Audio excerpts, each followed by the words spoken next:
حضرت وہب ابن منبہ فرماتے ہیں بی آئی اور آ کر کے اس نے جب دیکھا میرا گھر ٹوٹ گیا ہے، محل ٹوٹ گیا ہے، حالات بدل گئے ہیں، تو وہ خاتون آتی ہے اور میرے بھائی دعا کی تو اس نے انداز ہی بدل کے رکھ دیے، مکان سے نکلی تو مکان ٹوٹ گیا۔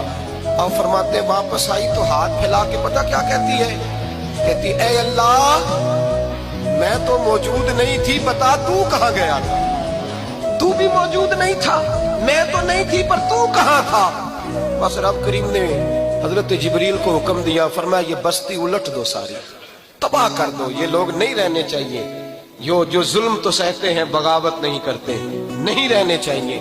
صاحب طبقات کہتے ہیں محبوب پاک نے فرمایا بھائی کسی شخص کو میری طرف سے کوئی تکلیف پہنچی ہو تو بدلہ لے سکتا ہے، بدلہ لے سکتا ہے، کسی کو تکلیف پہنچی۔ صحابہ پھوٹ کے رونے لگے، محبوبہ کرم ہی کرم ہوا ہے، رحمت ہی رحمت آئی، آپ کے بارے میں گمان کرنے والا بھی دائرہ ایمان سے نکل جائے گا۔ حضور آپ کیا فرما رہے ہیں؟ فرمایا نہیں بھائی اٹھو۔ پیچھے سے جناب عکاشہ بن محصن اٹھے، ہاتھ کانپتے ہیں، آگے بڑھے، کہنے لگے یا رسول اللہ ایک جنگ کے موقع پر آپ نے درہ مارا تھا، ننگی پیٹھ پر صفیں سیدھی کراتے، بات دل میں رہ گئی ہے، میں نے بدلہ لینا ہے۔ نبی کریم نے فرمایا بلال دوڑ کے جاؤ، فاطمہ کے گھر درہ پڑا ہے، درہ لاؤ۔ سیدنا بلال حبشی کہتے میں گیا، دستک دی، سیدہ طیبہ طاہرہ حضرت فاطمہ فرمانے لگی بلال کیسے آئے ہو؟ اماں جی کو درہ چاہیے تھا۔ سیدہ کو تشویش ہوئی، کہنے لگے بلال نہ تو جنگ پہ جانا ہے، نہ جہاد ہے، نہ کوئی ایسا موقع ہے، حضور کی تو طبیعت مبارک بظاہر بڑی علیل ہے، درہ کیا کرے گا؟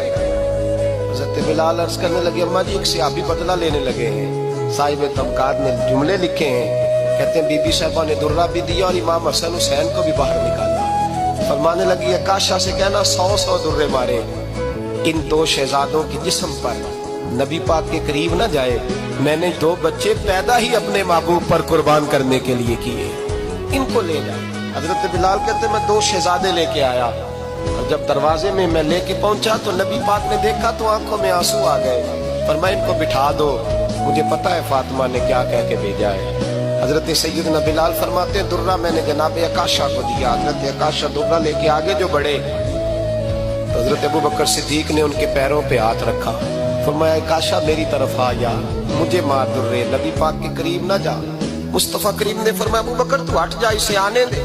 فرماتے ہیں میں چند قدم آگے گیا تو مولا علی شیر خدا نے میرے پیر پہ ہاتھ رکھا، کہنے لگے عکاشہ سوچ تو صحیح تو کیا کر رہا ہے؟ حضور نے فرمایا علی ہٹ جاؤ، میرا اور ان کا معاملہ ہے۔ جناب عکاشہ آگے بڑھ رہے، نبی کریم نے فرمایا میں اپنی امت کو درس دینا چاہتا ہوں۔